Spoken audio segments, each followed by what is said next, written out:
I said, we will tariff them at the exact same rate. So if a certain country, because some of these countries, even countries that I've already mentioned, are extremely aggressive with tariffs. Nobody knows that.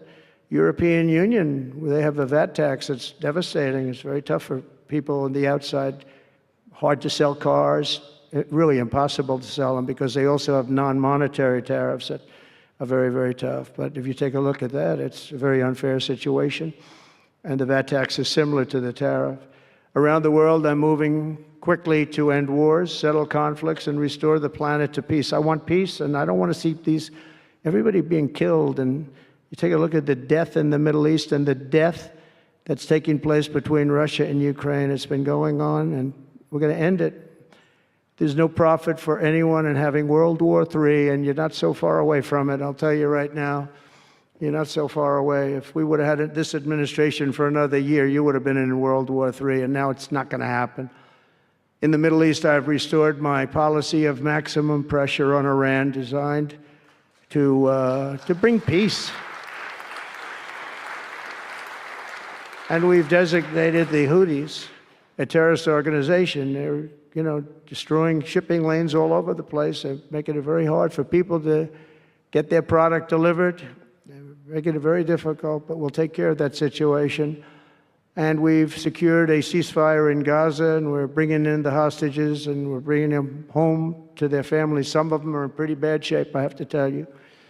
To end the horrible war in Ukraine, I've spoken with President Putin and President Zelensky, and our teams began negotiations this week in Saudi Arabia. I want to thank Saudi Arabia for that. That was so great. Yeah.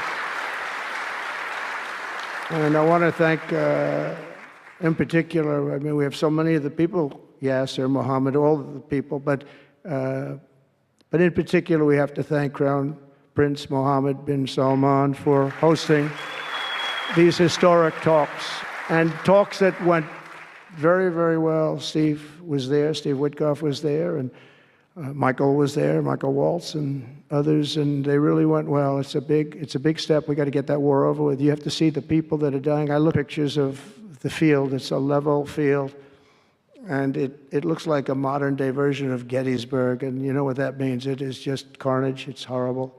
And, it's not American soldiers. It's not even soldiers from the Middle East in the case of Ukraine, Russia, but it's people, it's young people from Russia and Ukraine mostly that are just being decimated. It's flat fields, and a bullet goes, and a bullet only stops when it hits somebody. And the level of people being killed in that battle, soldiers, young soldiers, in some cases old soldiers, because they're running out of people. They're running out of soldiers, in one case.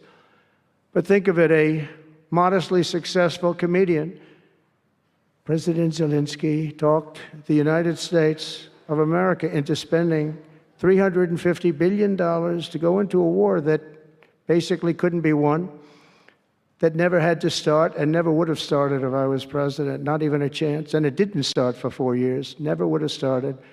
But a war that he, without the U.S. and Trump, will never be able to settle. They'll never settle that war without our involvement. That's why they did such a great job this weekend. That's why Saudi Arabia did such a great job this weekend in hosting. The United States has spent $200 billion more than Europe, and Europe's money is guaranteed. They get their money back. It's a form of a loan. Nobody knows that. I know that. I said, why isn't somebody saying, we do it the same way?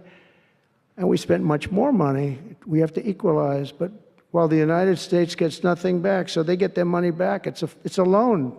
We just give our money. And we had a deal based on rare earth and things, but they broke that deal. But they broke it 2 days ago. We had a deal because I said, we're spending $350 billion, and Europe gets their money back in the form of a loan, and we don't. We're just giving the money hand over fist. That's the Biden administration for you.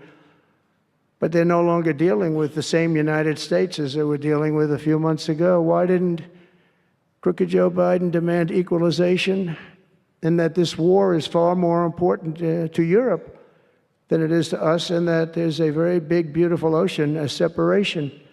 This is, we're helping Europe. We're trying to help Europe. On top of this, Zelensky admits that half of the money that we sent them is missing. They don't know where the money is. He said, well, we don't know where half of it is. That's great, wonderful. He refuses to have elections. It's low in the real Ukrainian polls. I mean, how can you be high with every city is being demolished? It's hard to be high. Somebody said, oh, no, his polls are good. Give me a break.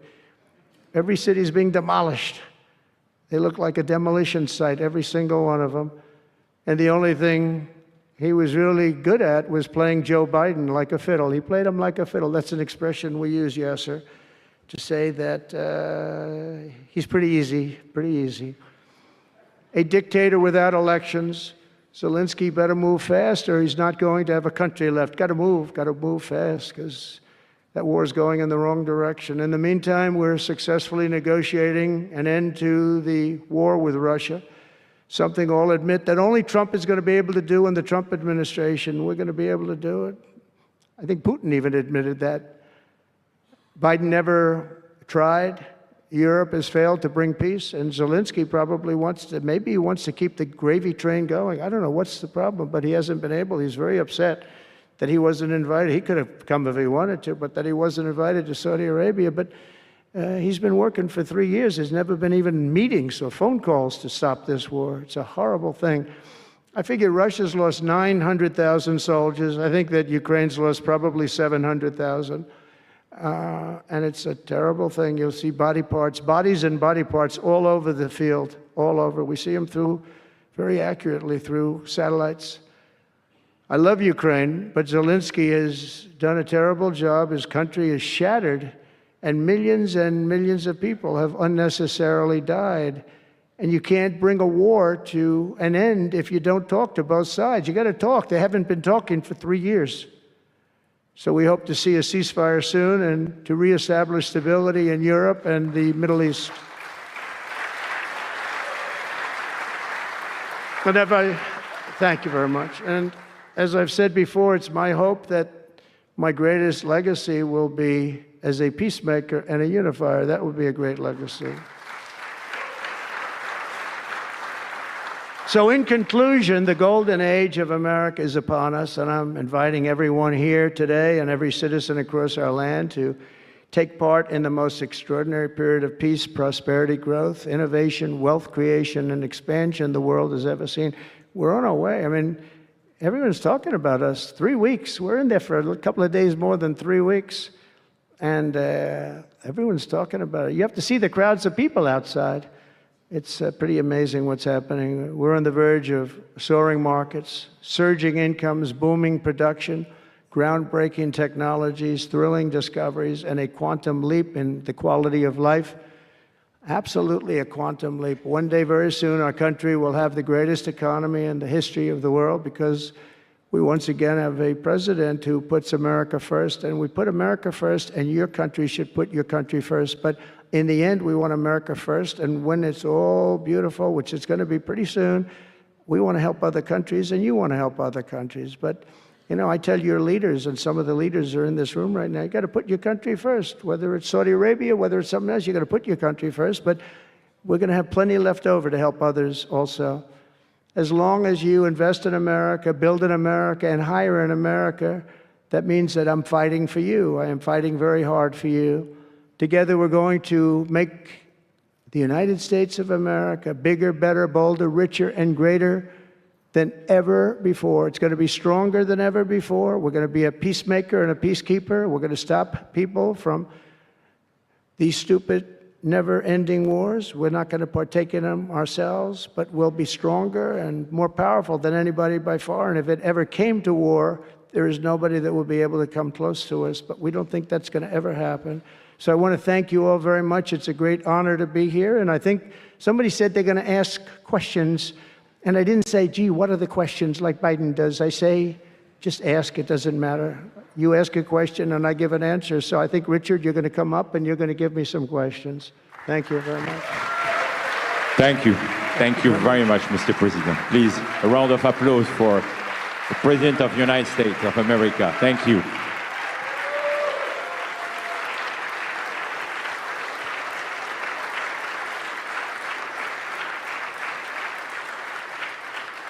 Mr. President, Thank you for accepting to take a few questions. 20 years ago, I don't know if you will remember, we were under the same roof in Orlando, and you were delivering an amazing speech in front of 3,000 sales reps, giving them the best advice to be successful. So what is the best piece of advice that you have ever received? Well, I think it was watching my father. You know, my father was a very hard worker, and he just worked hard. And he was very smart. He had good genetics. His brother was the longest-serving professor in the history of MIT, Dr. John Trump. And my father was every bit as smart. But my father had to work. He was older, and he put his brother through school. In fact, he once said, boy, I put him through so much school. He had 3 different degrees. And they asked him to stay on at MIT. But my father was the same ilk. And I noticed that my father was a happy man. And what he did is he worked. He just worked all the time. He worked. And he loved it. And really, I think the best piece of advice I got from that is you have to love what you do. And if you love what you do, you're going to have a happy life. If you don't, I mean, I see so many people, they're in businesses that they don't want to be in. They're in businesses that, you know, they're bored in or they're not good at. They don't have a natural ability at it. There is such a thing as natural ability, whether it's sports or acting or anything else. I mean, some people have an ability for something. Try and find that ability, but you have to love what you do. If you love what you do, you're going to be, at least you have a good chance of being successful. Mr. President, it's almost time for an early dinner. So if you are throwing a dinner party and you can invite 3 fascinating guests, living or dead, who would you bring? Well, they're all sitting right in the front row. Yasser, are you ready? Mohammed, are you ready? Steve Witkoff, and we have the most important person, at least until the World Cup is over, is here. Johnny, stand up. He gave the United States the World Cup. Johnny, thank you very much. I didn't know you were here. That's very good. He's the king of soccer. That's not bad. And you've done a fantastic job. You know, but it's very interesting. When I was president, I got the World Cup. And I got all of the, you know, we have the 250 anniversary, so that fell in this administration. That's a big deal, 250 years. But we have all of these things happening, and I also got the Olympics. And I was called by the mayor of Los Angeles, sir, would you call up the Olympic Committee, because it was at that time President Obama will not take their phone call, and we're going to get the Olympics in Los Angeles. And by the way, they've recommitted to Los Angeles at a level that, you know, I was very worried about that. And they've, the opposite, you know, somebody could have said, well, we're going to do it someplace else, until they have actually recommitted. They're going to make it bigger and better than ever. So I want to let you know that. But I had the Olympics. So I got the Olympics, I got the World Cup, and I said, and the 250, but that one I didn't get. But it was there. It was in this term. And I ran an election, and we did fantastic in 2016. We did much better. Millions and millions, tens of millions, but millions and millions of votes better. And bad things happened, and I didn't get that one. And I said, you know, when I originally signed the Olympics, I said, I won't be able to even be president. And I got the Olympics, because if I didn't, when I spoke with the people, the organizing committee and the people in different parts of the world, they asked me to do it because the president wouldn't do it. I was president-elect, and I gave them a talk. I couldn't get them off the phone. They were starving for love. And the bottom line, they gave us the Olympics. And I said, you know, isn't it sad I won't be president? Then we had the election result. And now I'm president for the Olympics and for the World Cup. So I'm very happy about that, Johnny. Thank you very much. Thank you. I'll be there. I promise I'll be there. And by the way, Mr. President, backstage you have a gift from Johnny. He gave us the first ball with your name, which will be played for the World Cup. That's great. In America. It's going to be great. Thank you, Johnny, very much. I doubt that any day you will take a sabbatical year, but if you could take a sabbatical year, Mr. President, what unconventional thing would you do? What was the word? Sabbatical. You don't work for 1 year. I thought you said Sabbath. It's a big difference. It's almost the opposite when you think about it, right? I think what I do is, look, what I'm doing now is the most exciting job in the world. It's a hard job, not an easy job. It's a nasty job. It could be a lot easier with, you know, I think that the news media has to straighten themselves out, because people are getting it. You know, they're losing tremendous popularity, and they've lost their prestige, and they've lost their credibility. And I think it's a very important thing, the news media, but I think they have to straighten themselves out because the people are going around them now. They have so many different things with, like Elon with X, which was a big thing, and we have Truth, which has been fantastic, and we have so many other things that you don't really need traditional. But I will tell you that there is just nothing I could do to enjoy my life, whether it's that or anything else that you'd ask, because this is the ultimate. I mean, I had to make a big decision, and it was a very risky decision, because if I would have lost, my life would have been a much different life. It would have been a very nasty life. They were going after me at levels that nobody's ever seen before. Not Andrew Jackson, not Abraham Lincoln. You know, the historians say that the president that was treated the worst by far by the media and overall was Andrew Jackson. In fact, his wife died of heartbreak. They were treated really rough. And Abraham Lincoln was second, but he had a civil war, you know, you can understand that.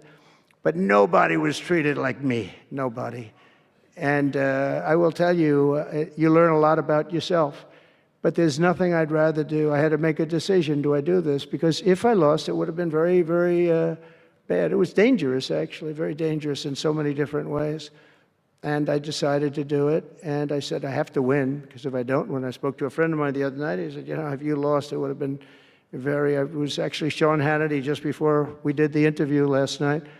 He said, boy, if you would have lost, you would have had a tough life. You would have had a very tough life. So there was a certain amount of courage involved in this decision to run, and it's a great honor to win by this much, to win all 7 swing states, the popular vote. Popular vote doesn't get won that much by Republicans for whatever reason. I think that's changing because, again, we're the party of common sense, and they're the party of some real bad things. And I think they'll change. I think they have to change. It would be wonderful. I'm going to be having lunch with some of the Democrats next week, and it would be wonderful if we could work together. I think working together would be great. But they have to change. You can't get elected on the programs that they want, and that's really what America wants to see. So there's nothing I'd rather do than what I'm doing right now. When we started this conference, Mr. President, Yasser and I, His Royal Highness the Crown Prince told us, I want that to be the place where people will come to understand where to invest in terms of geographies and sector. So what is the best investment you have made in your personal growth, Mr. President? Well, I was involved in real estate from, most of my life, and was, guys like Witkoff will tell you I was really good at it, and I was successful at it, very successful at it. I've been involved in things prior to being president, but during the last 4 years, I followed sort of the trends, and I've made a lot of money with following some of these trends. And, again, it's something that you do. I really believe that some people have instinct. I think I've always had an instinct for making money. I make money. And I went into show business. I had one of the most successful shows on television. I wrote books, and they were all bestsellers. Virtually every book was a big bestseller, some really big bestsellers. And so I don't know. It's whatever I do, I just want to make it successful. It's very important to me. There are many ways to make money. You can be in many different fields. And a lot of them is being in the right country. If you're in a certain country, our country is actually getting very bad, a very dangerous place, actually. Bad things were happening. But if you're in a certain country, you have a chance to do well. And no matter how good you are, if you were born into the wrong country, you're not going to make money. Now, you can do other things. You can attain power, I guess. Maybe it's the wrong kind of power, but it's power. But being in the right country, where you have the right incentives and, entrepreneurship, et cetera, and America has always been sort of at the top, or one of the top, but always pretty much at the top.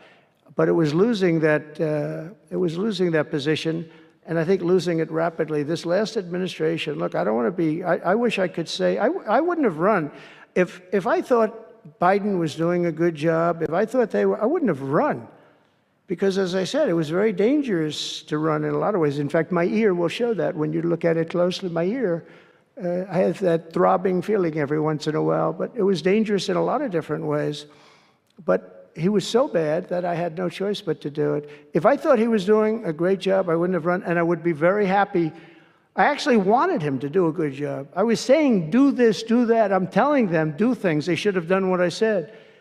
And, but I would have been very happy not to have run, and frankly, to have seen somebody do a good job. But our country was going to hell, and I really sort of had to run. If you were a historical ruler, would you prefer to rule during war or peace? Well, I want to be, again, a peacemaker, and I want to keep us out of war. But sometimes to do that, you have to have a very strong country. You have to have a very strong military. And as I said, we have a much stronger military than anyone would know. We have the best equipment. And I bought a lot of it. I rebuilt our military in the first 4 years. I rebuilt it. We gave a lot of it away to Afghanistan, to the Taliban, stupidly, but that's a very small amount relative. It was billions and billions, but it's still a very small amount relatively to what we built. But I largely rebuilt our military. Now I'm going to have to do it again because so much has been given away, so much has been treated so badly. But to keep peace, you really have to, I have a thing, strength through, and I mean it, you really have it.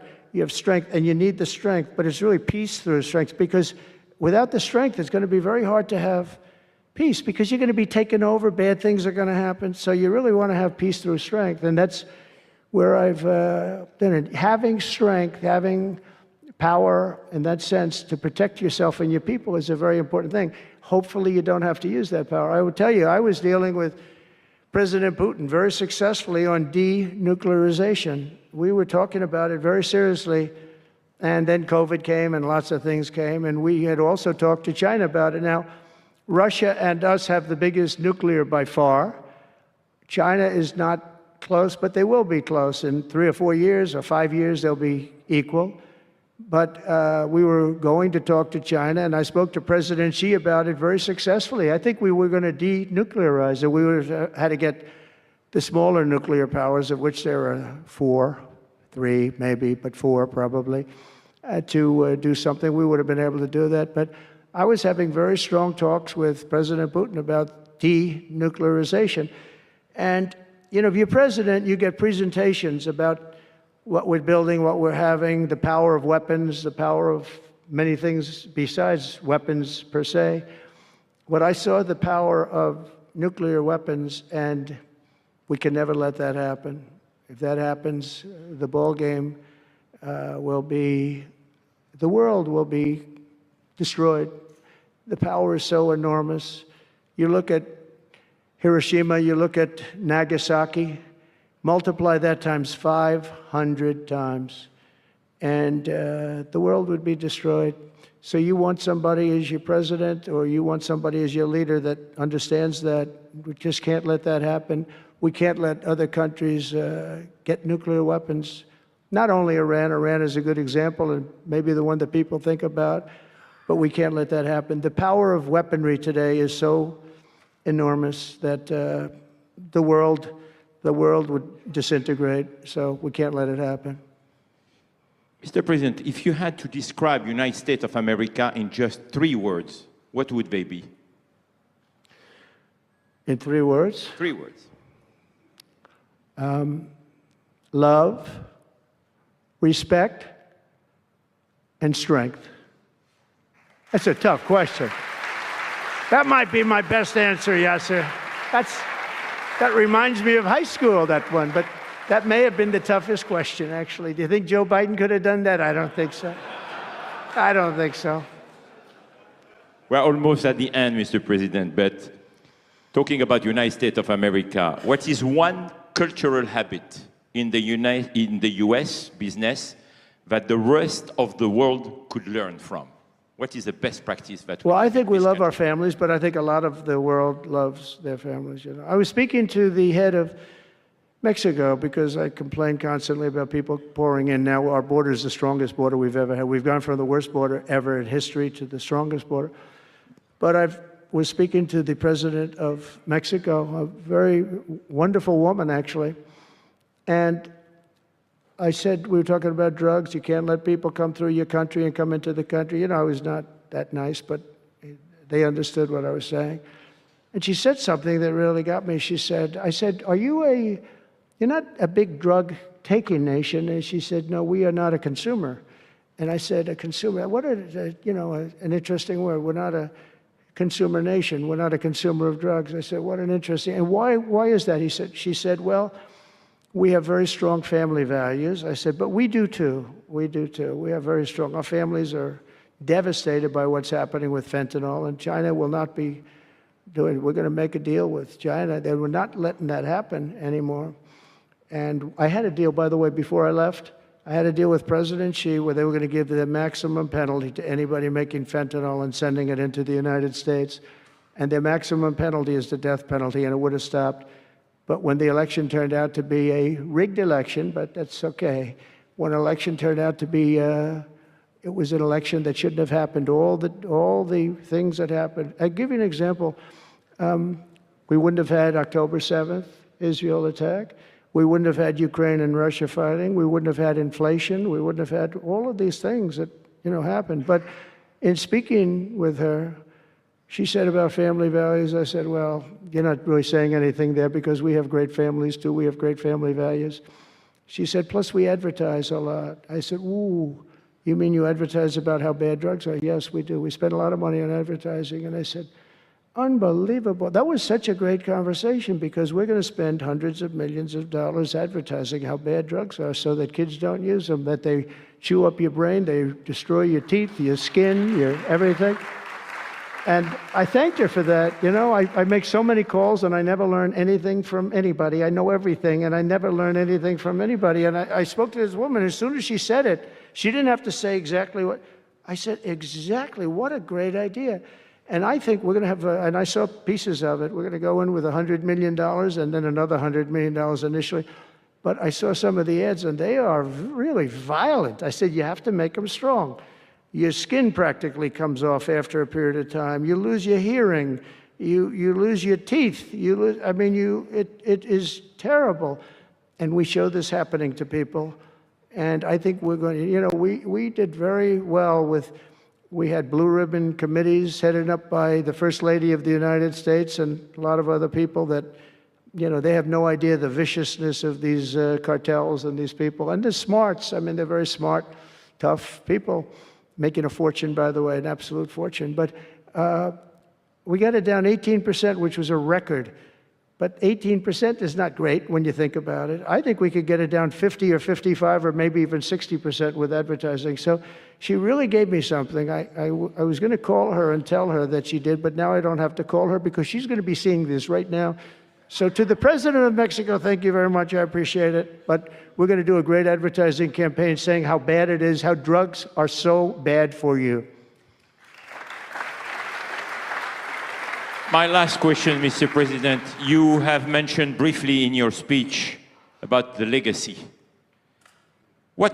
And I made America great again, and I got it out of trouble, and people respect America now, and we were a country of peace, and we brought peace to the rest of the world. Thank you. Thank you very much, Mr. President. Thank you very much, everybody. Thank you.